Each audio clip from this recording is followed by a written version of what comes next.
Sir এই দেখুন এক রাতের বৃষ্টিতে পুরো নদী ভেসে গেছে। হ্যাঁ জোয়ান, এইরকম বৃষ্টি থাকলে তো আশপাশের গ্রামগুলো বন্যায় ভেসে যাবে। স্যার এবার আমরা কি করব? আরে জোয়ান ওটাকে, তাড়াতাড়ি চলো।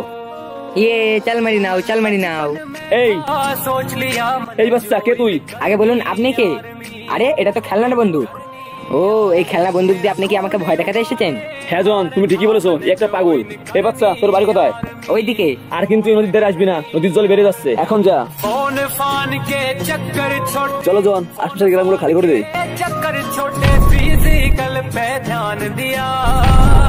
ও কোনো পাগল না, ও একটা আতঙ্কবাদী। এই বর্ডারে বোম ব্লাস্টের পরিকল্পনা ওই করেছে, ওকে এখন ধরতে হবে। চলো জন, ওকে আমরা এইভাবে খুঁজে পাবো না। তুমি এইদিকে দেখো, আমি ওইদিকে দেখবো। Okay sir.